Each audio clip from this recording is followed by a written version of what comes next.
Voilà, donc on va maintenant aller sans plus tarder dans la parole de Dieu, et on va se lever de nouveau donc pour faire la lecture des Saintes Écritures. Lecture des Saintes Écritures, et ce matin nous allons lire un passage dans l'évangile de Luc au chapitre 2. Évangile de l'apôtre Luc, chapitre 2, et nous allons lire à partir du verset 25. Évangile de Luc, chapitre 2, verset 25. Et voici, il y avait à Jérusalem un homme appelé Siméon. Cet homme était juste et pieux. Il attendait la consolation d'Israël. Et l'Esprit Saint était sur lui. Il avait été divinement averti par le Saint-Esprit qu'il ne mourrait point avant d'avoir vu le Christ du Seigneur. Il vint au temple poussé par l'Esprit. Et comme les parents apportaient le petit enfant Jésus pour accomplir à son égard ce qu'ordonnait la loi, il le reçut dans ses bras, bénit Dieu et dit: Maintenant, Seigneur, tu laisses ton serviteur s'en aller en paix, selon ta parole. Car mes yeux ont vu ton salut, salut que tu as préparé devant tous les peuples, lumière pour éclairer les nations et gloire d'Israël, ton peuple. Joseph et sa mère étaient dans l'admiration des choses qu'on disait de lui. Siméon les bénit et dit à Marie sa mère: Voici, cet enfant est destiné à amener la chute et le relèvement de plusieurs en Israël, et à devenir un signe qui provoquera la contradiction.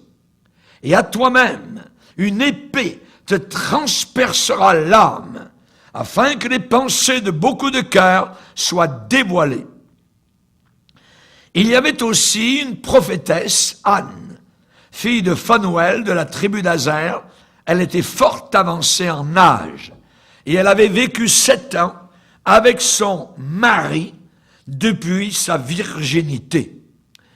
Restée veuve et âgée de 84 ans, elle ne quittait pas le temple, et elle servait Dieu nuit et jour dans le jeûne et dans la prière.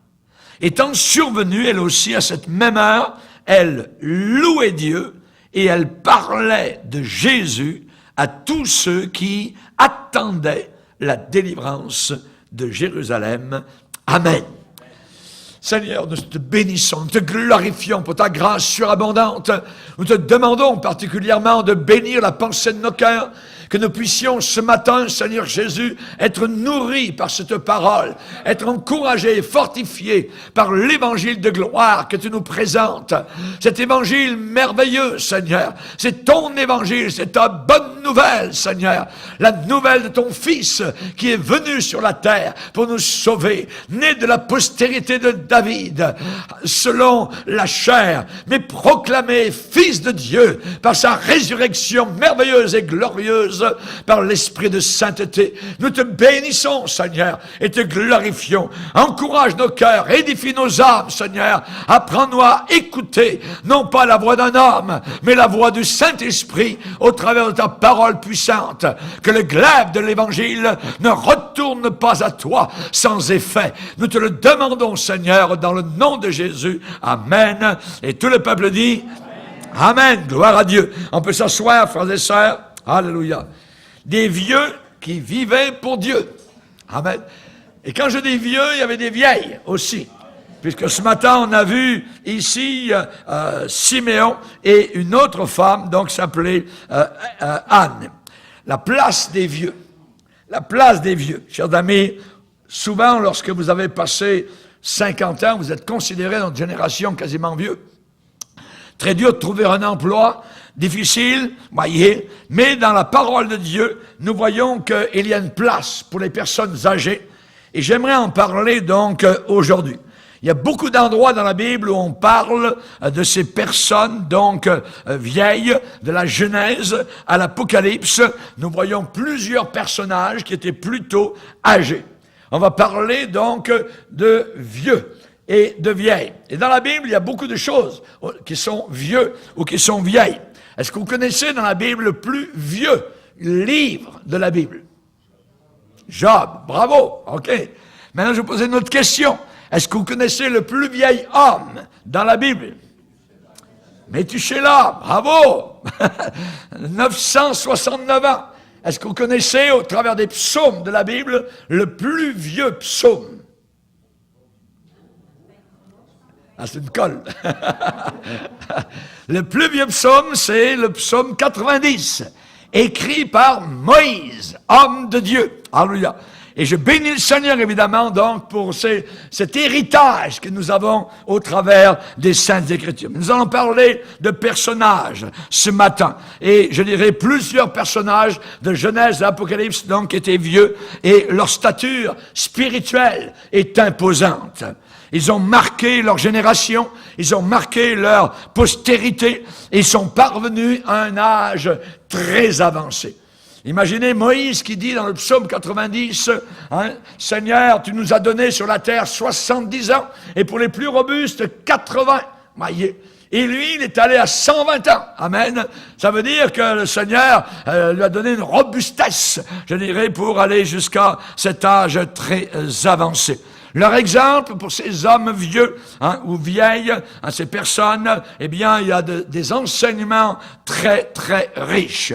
On parle, je dirais, au travers d'une année, au travers d'une église normale, eh bien, on parle régulièrement de ces gens-là dans les prédications, et c'est un bénéfice moral qui est certain. Voyez, nous avons des livres remarquables qui, par exemple, la Genèse parle beaucoup d'Abraham, Moïse, dans le livre de l'Exode, l'apôtre Pierre, dans les Actes des Apôtres, Josué, on parle beaucoup de l'apôtre Paul, évidemment dans le Nouveau Testament, et aussi de David. Tous ces gens-là, il y en a beaucoup d'autres, ont eu une grande influence sur les fidèles du Seigneur. Leur exemple nous attire. On veut savoir, on veut contourner, on veut connaître comment ils ont vécu, qu'est-ce qu'ils ont fait, qu'est-ce que Dieu a fait au travers de eux. Voyez, évidemment, donc, nous avons une galerie d'ancêtres qui est offerte dans la Bible et ça vaut la peine, évidemment, de la visiter. Si vous prenez une des galeries de la Bible qui s'appelle Hébreux, chapitre 11, eh bien, soudain, vous allez vous arrêter devant des tableaux. Vous allez voir Abel, vous allez voir Enoch, vous allez voir Noé, vous allez voir Abraham, vous allez voir Sarah, Isaac, Jacob, Joseph, Moïse, Rahab, Samson, Jephthé, Gédéon. C'est une galerie merveilleuse donc d'hommes et de femmes de Dieu qui ont vécu véritablement leur vie sur la terre pour le Seigneur. C'était des vieillards consacrés. Le mot consacré est très important. Et que nos aînés parmi nous et ceux qui nous écoutent, eh bien, comprennent, prennent place, je dirais, la place qui leur revient et qu'ils continuent à être utilisés, je dirais, au peuple de Dieu, qu'ils continuent à prier, à servir le Seigneur, voyez, et qu'ils glorifient Dieu. La Bible déclare, jeunes et vieux se réjouiront devant le Seigneur. Devant le Seigneur, un jeune ou un vieux, ça n'a pas d'importance. C'est une âme qui a été sauvée par Jésus-Christ. Et nous savons particulièrement que nous avons lu le cas ce matin de Siméon. Eh bien, le vieux Siméon, qu'est-ce qu'on pourrait dire de lui? Est-ce qu'on pourrait, je dirais, le mettre en capsule avec une phrase? Eh bien, je peux le faire. Et je dirais particulièrement que Siméon, c'était le vieux qui vivait sous l'onction du Saint-Esprit. Le vieux qui vivait sous l'onction du Saint-Esprit. Dans la Bible, il y a certains personnages qui sont cités plusieurs fois. Et on parle de eux à plusieurs reprises. Abraham, on en parle souvent, plusieurs reprises. Moïse, David, Josué, plusieurs fois. On parle de ces caractères-là, voyez. Mais d'autres personnages ne sont mentionnés qu'une seule fois. une seule fois dans toute la Bible. Même si leur histoire est totalement exceptionnelle, la Bible n'en parle qu'une seule fois. C'est le cas de Siméon. C'est le seul endroit dans la Bible, dans Luc chapitre 2, où l'on parle donc de ce vieillard, Siméon, voyez, et on ne parle de lui ni avant, ni après. Juste là, le texte qu'on a lu donc tout à l'heure. Siméon ne parle de lui ni avant ni après, et quand la Bible nous le présente, il est à la vieillesse. Il est rendu donc âgé, et il est presque aux portes de la mort. Ce que nous voyons, c'est que dans la vie de ce vieillard, le Saint-Esprit avait une grande place. Le Saint-Esprit avait une grande place. Dans le verset 25, il est dit, l'Esprit Saint était sur lui. Est-ce que l'Esprit Saint est sur toi? Il est dit qu'il avait été divinement averti par le Saint-Esprit. Est-ce que le Saint-Esprit t'a averti de quelque chose? Lui, il était averti par le Saint-Esprit. Il venait au temple poussé par le Saint-Esprit. Ce matin, tu es là présent et tu es venu dans la maison de Dieu, au temple de Dieu, poussé par le Saint-Esprit.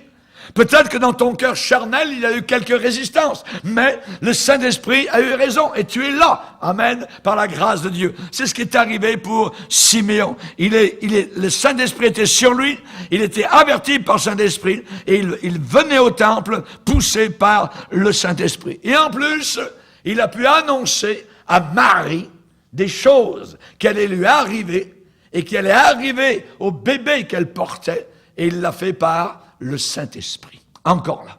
Il a pu parler, prophétiser par l'Esprit de Dieu et prédire ce qui allait arriver donc à Marie. Et tout cela grâce à l'action du Saint-Esprit. Nous avons besoin de l'Esprit de Dieu.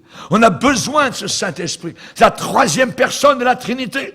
L'Esprit de Dieu, ce n'est pas une force, ce n'est pas une énergie, c'est quelqu'un. C'est une personne, c'est un personnage. Il parle. On peut l'attrister. Voyez, on n'attriste pas une force. Les témoins de Jéhovah et d'autres groupes croient que le Saint-Esprit est une force. Non, le Saint-Esprit est une personne. Le Saint-Esprit dit à Philippe ceci ou cela. Ce qui veut dire qu'il peut parler. Et seulement, évidemment, une personne peut parler. Il est Dieu. Il est au même rang égal avec Dieu le Père, Dieu le Fils et Dieu le Saint-Esprit. Alléluia. Et évidemment, le passage de Siméon dans l'histoire chrétienne, eh bien, est très éphémère. C'est quelques versets que nous lisons dans l'évangile de Luc. Ça nous interpelle, cependant, voyez, ça nous parle et ça brille d'un éclat tout à fait particulier. Il avait foi. C'était un homme de foi, voyez.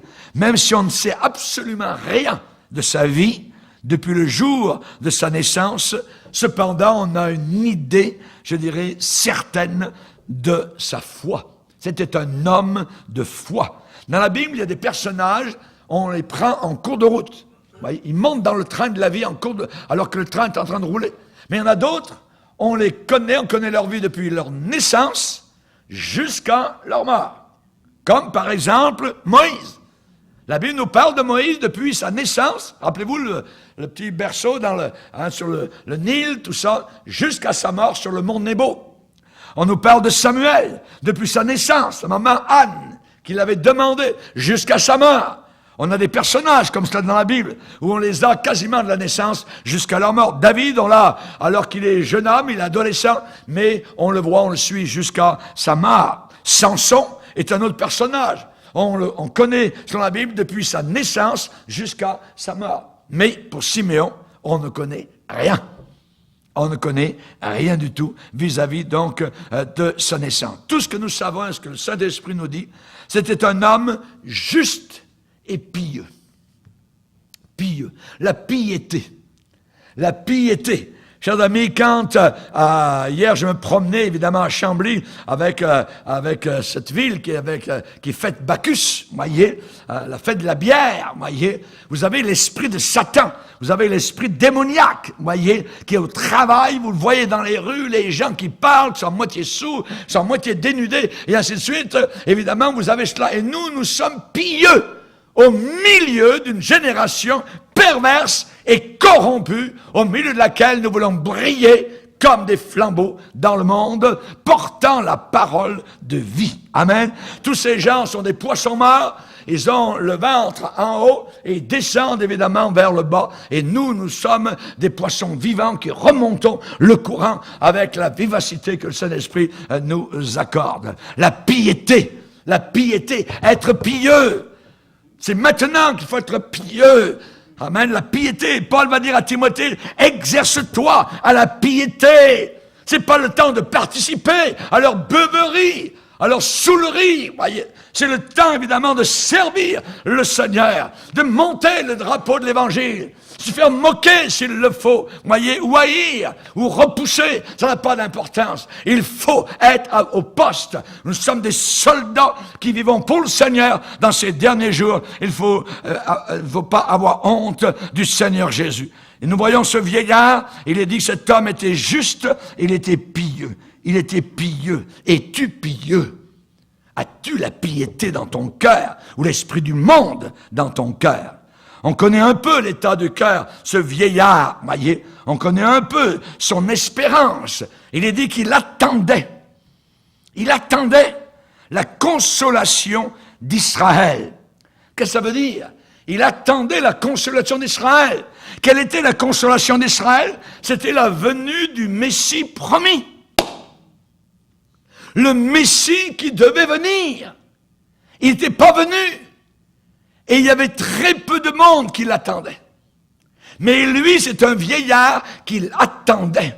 Ça veut dire qu'il connaissait les Écritures. Il était pieux. Le Saint-Esprit lui parlait. Le Saint-Esprit était sur lui. Le Saint-Esprit l'avertissait. Le Saint-Esprit le conduisait, le poussait à monter au temple. Alléluia. Chers amis, c'est merveilleux d'être conduit par le Saint-Esprit. Dirigé par le Saint-Esprit. Saint-Esprit, il a quelque chose de malléable entre les mains, de l'argile, et il forme un pot comme il le veut, une poterie, je dirais, un vase comme il le désire. C'est merveilleux. Et ce vieillard-là en était un. Il attendait la consolation d'Israël. Que de chrétiens aujourd'hui qui n'attendent pas. Ils n'attendent pas Jésus. Il est venu, il avait dit qu'il viendrait, cet homme attendait. Maintenant, Jésus est venu, et il a dit qu'il reviendrait. Quels sont ceux, où sont ceux qui attendent le Seigneur, qui attendent notre consolation? Jésus sera notre consolation éternelle. Rappelez-vous au sujet de Lazare, il a été dit au mauvais riche qui était en enfer, eh bien, ton ami Lazare, il est de l'autre côté, il est ici consolé.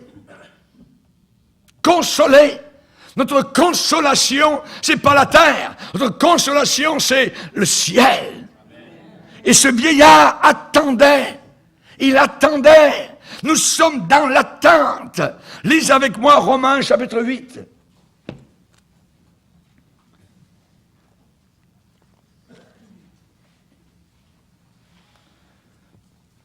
Romains chapitre 8, verset 18. Il est dit, j'estime, c'est Paul qui parle, j'estime que les souffrances du temps actuel ne sauraient être comparées à la gloire à venir qui sera révélée pour nous. Aussi la création, imaginez la création, pas mère nature, la création attend-elle avec un ardent désir la révélation des fils de Dieu. Ensuite le verset 23, ce n'est pas elle seulement, mais nous aussi qui avons les prémices de l'Esprit, nous aussi nous soupirons en nous-mêmes, en attendant l'adoption, la rédemption de notre corps. Car c'est en espérance que nous sommes sauvés. Et l'espérance qu'on voit n'est plus espérance. Ce qu'on voit, peut-on encore l'espérer?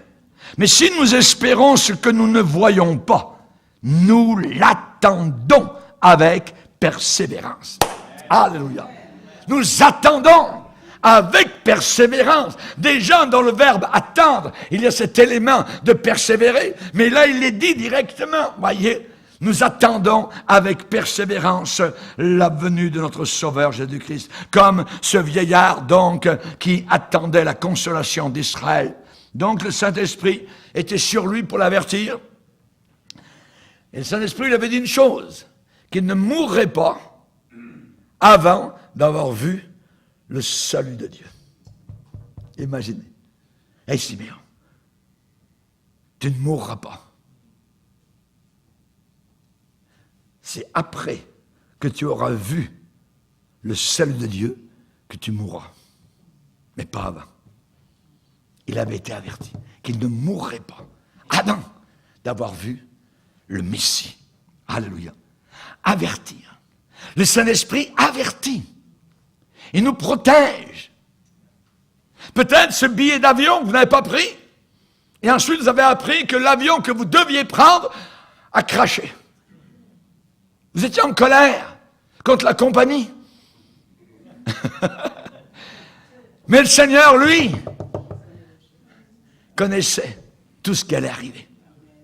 Il y a des situations, je dirais, j'ai pris juste un cas, mais il y a d'autres choses où que l'on peut mettre à la place. Où parfois on est en colère, où parfois on est, je dirais, déçu, on est tout à l'envers, alors que c'est le Saint-Esprit qui est en train de travailler, qui nous avertit. Il avait été poussé à monter au temple par le Saint-Esprit. Le Saint-Esprit le guidait. Le Saint-Esprit nous dirige. S'il ferme une porte, ça veut dire qu'il y a une autre porte ouverte ailleurs. Le Seigneur connaît toutes choses. Toi, tu n'es pas le païen au gré des flots. Nous ne sommes pas des fatalistes. Nous ne croyons pas à la philosophie Inch'Allah, voyez. Non, non, non, non. Nous sommes conduits, nous sommes dirigés, protégés, gardés, empêchés parfois par le Saint-Esprit. Le Saint-Esprit était sur lui pour l'aider à parler de la part de Dieu. Que de fois, après avoir quitté le pupitre, je suis allé tout seul dans la prière, en pleurant, en remerciant le Seigneur et en disant « Merci Seigneur de ce que tu as été là pour m'aider à prêcher ta parole. C'est toi, Seigneur, qui m'as aidé. De par moi-même, je suis incapable. Mais avec toi, Seigneur, c'est formidable, c'est merveilleux. » Alléluia. Et là, nous voyons Siméon qui a été aidé et qui a parlé et qui a dit des choses dures. Imaginez. Il dit à cette petite jeune fille qui est là, qui a un bébé entre les mains, et à ce jeune homme qui est à côté, il leur dit des choses inimaginables. Une épée va te transpercer l'âme. Une épée va te transpercer l'âme. Le bébé que tu as, jeune fille, entre les mains, eh bien, il a un destin. Et ce destin, c'est d'amener la chute. D'amener la chute, d'amener la perdition de beaucoup et le relèvement de beaucoup. À partir du bébé que tu as entre les mains. C'est un message très dur à déclarer. Et parfois le prédicateur authentique, il a des choses dures à dire. Et il y a un combat à l'intérieur. Non, Seigneur, je ne dirai pas ça. Non, tu vas parler en mon nom. Tu vas dire à mon peuple ce qu'ils ont besoin d'entendre, de savoir. Et c'est l'Esprit de Dieu, évidemment, qui accomplit ce travail-là merveilleux. Amen. Alléluia. Gloire au Seigneur. Que Dieu puisse nous aider. Amen. Et c'est ce que Simeon a déclaré. Je dirais ce matin que uniquement les chrétiens et les croyants qui sont remplis du Saint-Esprit marquent leur époque. Ils marquent leur temps. Uniquement des gens remplis du Saint-Esprit. La grande mission pour évangéliser le monde a débuté uniquement après que 120 hommes aient été remplis du Saint-Esprit. Ils voulaient aller directement à l'évangélisation. Je dis non, non, non, non, non. Attendez que vous soyez remplis du Saint-Esprit. Dans peu de jours, le Saint-Esprit viendra sur vous et vous serez baptisés, plongés, immergés dans l'Esprit de Dieu. Et ensuite, vous pourrez aller. Vous avez besoin d'un revêtement de puissance, d'autorité. Vous aurez à faire face à des démons. Vous aurez à faire face à des gens impurs. Vous aurez à faire face à des gens hypocrites. Vous aurez à faire face à toutes sortes de mondes. Il faut que vous soyez remplis du Saint-Esprit. Alléluia. Gloire à Dieu. C'est la recommandation de Jésus. De ne pas s'éloigner de Jérusalem, mais d'attendre la promesse du Père, le baptême dans le Saint-Esprit. Le baptême dans le Saint-Esprit. Vous recevrez, ça veut dire que vous ne l'avez pas. Vous êtes sauvés, vous êtes nés de nouveau, mais vous recevrez dans peu de jours la puissance du Saint-Esprit qui viendra sur vous.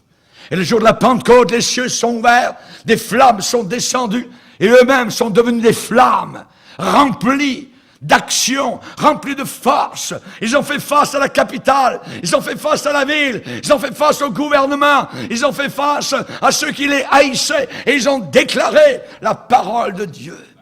Pierre était rempli du Saint-Esprit. Vous avez cloué le Seigneur de gloire. Imaginez, il était rempli. Auparavant, il tremblait devant une petite servante, mais maintenant, il ne tremblait plus, et il n'a plus jamais tremblé. C'est exactement ce qui se produisit à partir de la première Pentecôte. Nous chantons dans l'église, je veux que ma vie soit remplie.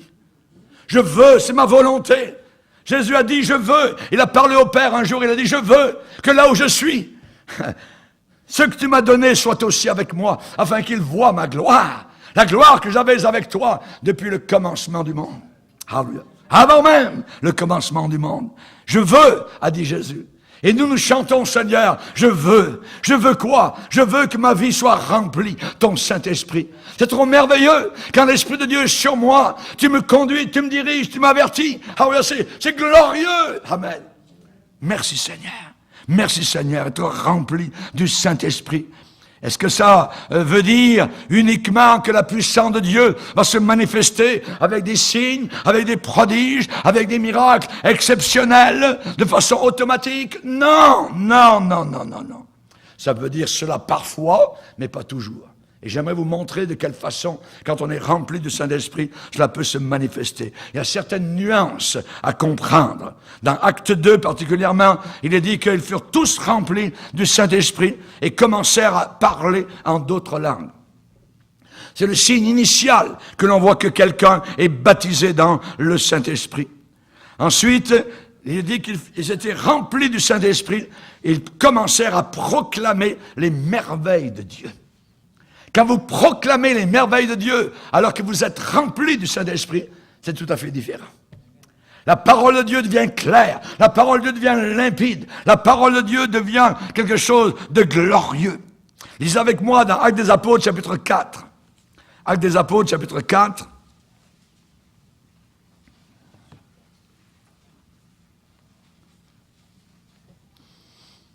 Il y a un homme qui a été guéri.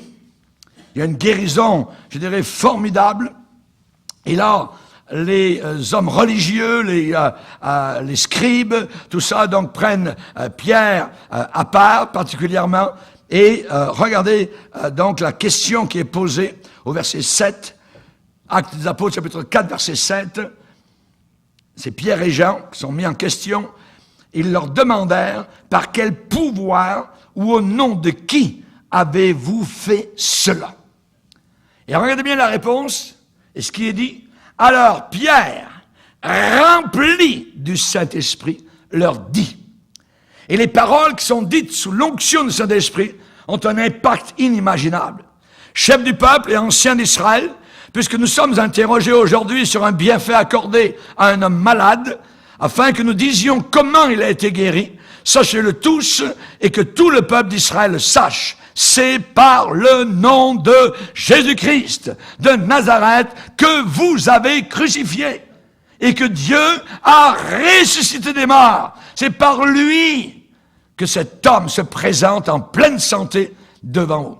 Jésus est. Et regardez Pierre, il dit, je dirais, il déclame, je dirais, la réalité. Jésus, qu'est-ce qu'il est? Jésus est la pierre rejetée par vous qui bâtissez et qui est devenue la principale de l'angle.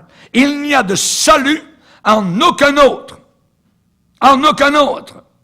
Car il n'y a sous le ciel aucun autre nom qui a été donné parmi les hommes par lequel nous devions être sauvés.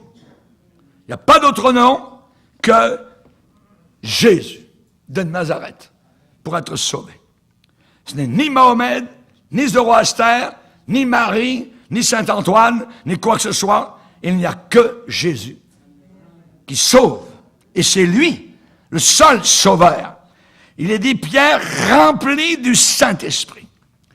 Quand on est rempli du Saint-Esprit, c'est la vérité qui sort. Pourquoi? Parce que nous sommes remplis de vérité.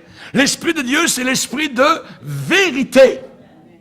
Pas de tordu ou à côté. Non, non. C'est l'esprit clair. L'esprit de vérité. Alléluia. Gloire au Seigneur. Merci Seigneur. Rempli du Saint-Esprit. Ensuite, évidemment, Pierre et Jean, on leur a commandé de ne plus parler dans ce nom de Jésus-Christ. Et ils ont dit, nous ne pouvons pas ne pas parler. Ils n'ont pas obéi. Voyez. Donc, ils ne savaient pas quoi faire, ils les ont relâchés et ils sont allés vers les leurs. Pierre et Jean sont allés vers les leurs et ils leur ont raconté tout ce qui leur était arrivé. Et il est dit qu'ils prièrent, tous les chrétiens ont prié et le lieu où ils étaient assemblés trembla, secoua. Ils furent tous remplis du Saint-Esprit et ils annonçaient la parole de Dieu avec assurance. Amen. Gloire au Seigneur. C'est merveilleux si partout où vous alliez, étant remplis de Saint-Esprit, vous répandiez le feu partout. Alléluia. Vous parlez avec assurance de Jésus-Christ. Alléluia. Que Dieu soit glorifié. C'est ce que nous voulons. Quand on est rempli de Saint-Esprit, on parle de Jésus avec assurance. On sait ce qu'on dit, comment on le dit, pourquoi on le dit. Amen. On déclame la vérité. Merci Seigneur. Ensuite, on voit un autre endroit, quand Paul s'est retrouvé en mission, il a fait face à un témoignage, un homme du gouvernement romain qui voulait écouter l'Évangile. Mais cet homme avait à côté de lui un chambellan qui s'opposait à l'apôtre Paul. Et qui disait au gouverneur romain, non, n'écoutez pas le prédicateur, là. Ce pasteur-là, c'est pas bon, c'est un faux, alors que c'était lui qui était faux. Et là, évidemment, il y avait un problème. Il est dit que Paul, rempli du Saint-Esprit, a regardé de l'autre côté du gouverneur romain, Élymas, qui était un magicien. Et le diable s'opposera toujours à votre témoignage. Le diable s'opposera toujours à ce que vous témoignez. Il va vous dire toujours plus tard, à un autre moment. C'est jamais le temps avec le diable. Voyez? Alors que la Bible dit, aujourd'hui, amen, aujourd'hui parle, aujourd'hui dis la vérité. Voyez? Et évidemment, donc, Paul a regardé cet homme et a dit, tu vas devenir aveugle, fils de Satan, fils du diable. Et pof, directement, l'homme est devenu aveugle. Et là, il ne voyait plus rien. Et imaginez le gouverneur quand il voit ça. Voyez? Il a donné sa vie au Seigneur. Il a donné sa vie à Dieu. Évidemment, on veut toujours voir des miracles de guérison, quoi que ce soit. Mais là, c'est un miracle moyen. Voyez? Un moyen miracle. Voyez? Un puissant miracle. Un miracle glorieux où Jésus-Christ s'est révélé. Amen. Et a appuyé la parole de son serviteur qui était rempli du Saint-Esprit. Lisez avec moi le passage dans Actes des Apôtres, chapitre 13. Actes des Apôtres, chapitre 13. Verset 5. Arrivés à Salamine, ils annoncèrent la parole de Dieu dans les synagogues des Juifs. Ils avaient Jean pour aide, Jean-Marc. Verset 6. Ayant ensuite traversé toute l'île jusqu'à Paphos, ils trouvèrent un certain magicien, faux prophète juif, nommé Bar-Jésus. Le mot Jésus était très connu à l'époque, il y avait beaucoup de Jésus. Bar-Jésus, qui était avec le proconsul Sergius Paulus, homme intelligent. Ce dernier fit appeler Barnabas et Saul et manifesta le désir d'entendre la parole de Dieu. Mais, Élymas, le magicien, car c'est ce que signifie son nom, leur faisait opposition, cherchant à détourner. Le diable, c'est toujours ça. C'est toujours pour détourner. Voyez, cherchant à détourner de la foi le proconsul. Alors Saul, appelé aussi Paul, rempli, notez, rempli du Saint-Esprit, fixa les regards sur lui et dit, homme plein de toute espèce de ruse, de fraude, fils du diable, ennemi de toute justice, ne cesseras-tu point de pervertir les voies droites du Seigneur? Maintenant, voici la main du Seigneur est sur toi, tu seras aveugle. Et pour un temps, tu ne verras pas le soleil. Aussitôt, l'obscurité et les ténèbres tombèrent sur lui, et il cherchait en tâtonnant des personnes pour le guider. Alors le proconsul, voyant ce qui était arrivé, crut. Imaginez, crut, étant frappé de la doctrine du Seigneur. L'enseignement du Seigneur. Donc on voit qu'on a besoin parfois d'être rempli du Saint-Esprit et de faire face, je dirais, à certains faux, je dirais, à certains tordus, à certains fils du diable, à certains ennemis de la justice, voyez, qui sont remplis de fraude. Nous avons besoin, évidemment, d'être remplis d'autorité. Cette autorité nous vient par le Saint-Esprit. Anne était une autre femme, vieille. Elle avait quel âge? 84 ans. 84 ans. Cette chère dame, alléluia, gloire au Seigneur, avait été mariée quelques années avec son chum, non, son mari, voyez, elle n'avait pas vécu en concubinage. Il est dit qu'elle avait vécu 7 ans avec son mari depuis sa virginité. Donc, elle est entrée dans le mariage normalement, vierge. Et ensuite, 7 ans plus tard, son mari est mort. Elle aurait pu se remarier. Elle avait tout le loisir, toute la liberté de se remarier. Elle ne l'a pas fait. C'est elle qui l'a choisi. Restée veuve et âgée de 84 ans, elle ne quittait pas le temple. Imaginez. Elle ne quittait pas le temple. Ça veut dire qu'elle couchait au temple. Ça veut dire qu'elle devait avoir quelque part un endroit où, je ne sais pas, voyez. Elle ne quittait pas le temple. Combien de personnes, de chrétiens, qui ont vécu avec un inconverti. L'inconverti à la maison a dit, t'aimes tellement tes réunions, vas-y, amène-y ton lit, puis couche là-bas. Elle l'a fait. Possiblement. Elle ne quittait pas le temple. Gloire au Seigneur. Quelle femme de foi à 84 ans. Et elle servait Dieu nuit et jour dans le jeûne et dans la prière. Et elle aussi, il est dit, étant survenue, elle aussi, à cette même heure, elle louait Dieu, elle parlait de Jésus à tous ceux qui attendaient la délivrance d'Israël. Une femme là aussi remplie du Saint-Esprit. Une bonne vieille. Alléluia. Ne négligeons pas nos vieux. Vous savez que nos vieux dans l'assemblée ne font pas de bruit, mais ils prient. Et leur prière est tellement importante.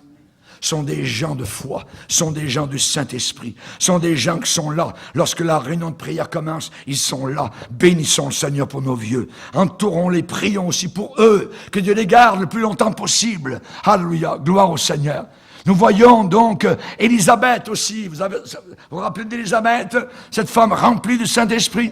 Elle a prophétisé merveilleusement lorsque Marie est arrivée et qu'elle portait, c'était le début alors qu'elle portait le bébé Jésus en elle. Et elle aussi, à un âge avancé, elle était enceinte de Jean-Baptiste. Et les 2 bébés se sont salués.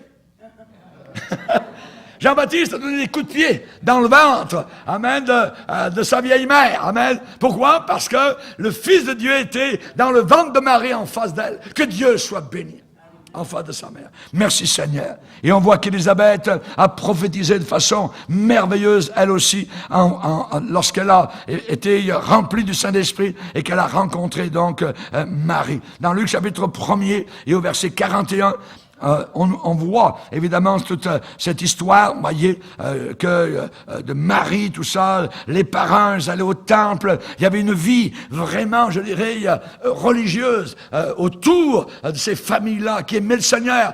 Quand c'était le temps de monter au temple, ils montaient au temple. C'était le temps de voyager, ils voyageaient. Et ils emmenaient la famille donc avec eux. Que Dieu soit béni. Le père de Jean-Baptiste, là aussi, un vieillard rempli du Saint-Esprit. Zacharie, regardez Zacharie, Luc au 1er chapitre et au verset 67, Zacharie son père fut rempli du Saint-Esprit et il prophétisa en ces mots. Et vous relirez sa prophétie, elle est glorieuse, elle est merveilleuse parce que le Saint-Esprit était sur ces vieillards-là. Sont ceux et celles qui sont remplis du Saint-Esprit, qui sont toujours accompagnés par l'action de Dieu sous toutes sortes de formes variées.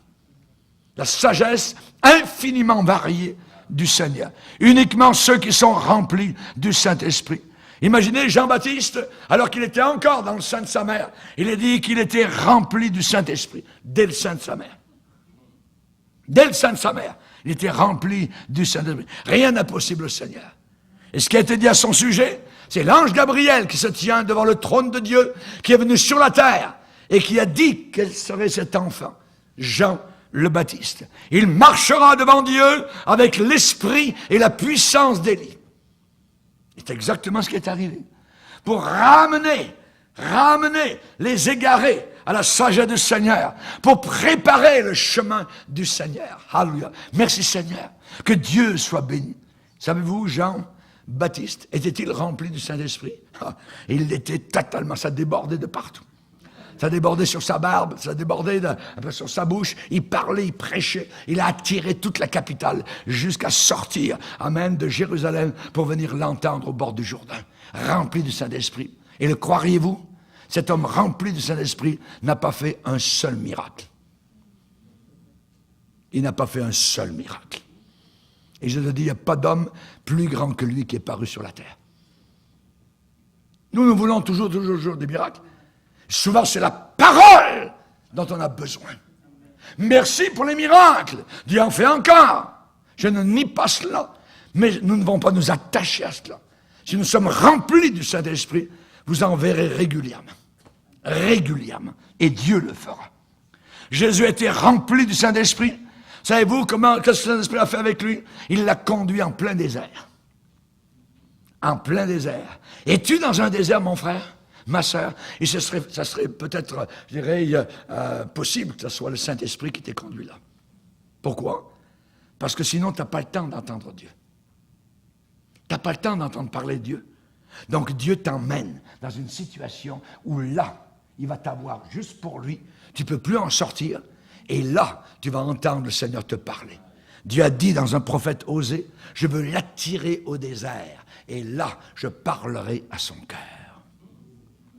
Et là, je parlerai à son cœur. Amen. Dieu nous aime tellement qu'il faut le reconnaître. Il faut savoir ce qu'il est en train de faire. Étienne, rappelez-vous Étienne, ce diacre qui était tellement au service de l'Église, qui était toujours prêt à aider, toujours prêt à faire quelque chose. Y a-t-il quelque chose à faire? Distribution de nourriture, ceci, cela. Oui, je suis là, je suis prêt. Voilà un vrai diacre. Diaconat, ça veut dire serviteur. Et Dieu a vu tellement son cœur de serviteur qu'il en a fait un prédicateur. Il était rempli du Saint-Esprit. Et il est dit d'Étienne que l'Esprit de Dieu était aussi fort sur lui que lorsque les gens le regardaient, son visage brillait. Et vous savez où le Saint-Esprit l'a conduit? À la mort et à la morgue. C'est le Saint-Esprit. Sous une pluie de pierres, il est rentré dans le ciel, acclamé par les anges. Et Jésus s'est tenu debout pour le rencontrer. S'est levé de son siège royal pour accueillir le premier martyr. Merci Seigneur. Merci Seigneur. Le premier martyr est mort lapidé, même s'il était rempli du Saint-Esprit. Nous pensons que parce qu'on est rempli du Saint-Esprit, ça va nous éviter tous les problèmes. Non, pas de problème. Tout ça. Non, plus vous serez rempli du Saint-Esprit, plus vous aurez des problèmes. Parce que vous allez à l'encontre de la chair, à l'encontre du monde, à l'envers de ce que le monde pense. Dieu a dit, mes voies ne sont pas vos voies. Mes pensées ne sont pas vos pensées. Et plus vous êtes remplis de Dieu, plus vos pensées sont contraires aux pensées des hommes. Alléluia. L'apôtre Pierre va dire cela d'une autre manière, et il va dire, que si vous êtes outragés, si vous êtes persécutés, ne soyez pas surpris. Comme d'une chose étrange qui vous arrive, de la fournaise qui est au milieu de vous pour vous éprouver. Qu'est-ce qu'il faut faire? Au contraire, le contraire, réjouissez-vous. C'est pas facile à passer à la vitesse joie. Réjouissez-vous au contraire de la part que vous avez aux souffrances de Christ, afin que vous soyez aussi dans la joie et dans l'allégresse quand sa gloire apparaîtra. Si vous voulez être joyeux quand sa gloire apparaîtra et non pas piteux, alors supportez les souffrances, les persécutions, les fournaises. Et ensuite, Pierre va aller plus loin, il va dire, si vous êtes outragés pour le nom de Jésus, vous êtes heureux, parce qu'il y a une raison. Parce que l'Esprit de gloire, l'Esprit de Dieu repose sur vous. Au milieu des pleurs, au milieu de la solitude, la persécution, de l'abandon, de l'incompréhension, l'Esprit de Dieu va reposer sur toi, mon frère et ma sœur. Il est là. Qu'est-ce que Dieu a dit à Moïse? Je marcherai moi-même avec toi et je te donnerai du repos. Il est là, le Seigneur. Je suis avec vous tous les jours, jusqu'à la fin du monde. Jusqu'à la fin du monde. Merci Seigneur. Que Dieu soit béni. Être rempli du Saint-Esprit, ça ne veut pas dire qu'on aura une vie facile, mais cependant, ça fait toute la différence. Ça fait toute la différence. Parce que la personne qui est remplie du Saint-Esprit va être préoccupée par une seule idée dominante. C'est de faire la volonté de Dieu en restant à sa place, quelles que soient les circonstances. Joseph est resté à sa place en Égypte, quelles que soient les circonstances. Et à la fin de l'épreuve, Pharaon a déclaré devant tout son peuple, « Trouverions-nous un homme comme lui, rempli du Saint-Esprit ?» Même le païen a reconnu en Joseph l'Esprit de Dieu. Alléluia. Le Saint-Esprit de Dieu. Merci Seigneur. Et c'est parce que Siméon était sous le contrôle du Saint-Esprit et qu'il s'est trouvé à ce moment-là au lieu, dans la localisation où Dieu le voulait et au moment où Dieu le désirait. Dieu, chers amis, il connaît le timing, il n'a pas besoin d'horloge ou de montre, voyez, ni de rendez-vous. Il sait faire rencontrer les circonstances au bon moment. Averti par le Saint-Esprit, Siméon est monté au temple, poussé par le Saint-Esprit, et à même moment, un jeune couple était en train d'arriver avec un bébé dans les bras. Et le Saint-Esprit dit à Siméon, c'est le Messie. Dans le bébé. Dans le bébé. Le bébé, c'est le Messie. Dans les bras. Imaginez. C'est formidable. Le timing. Alléluia. Le timing de Dieu. Quand vous êtes sous le contrôle du Saint-Esprit, vous êtes dans le timing du Seigneur. Siméon était au moment voulu, à l'endroit où Dieu le voulait. Et il a prononcé des paroles précieuses en dévoilant la volonté du Seigneur. Et l'Église a un très, très grand besoin aujourd'hui de Siméon, avec un S à la fin, au pluriel. Homme ou femme. Siméon ou Siméon. Alléluia.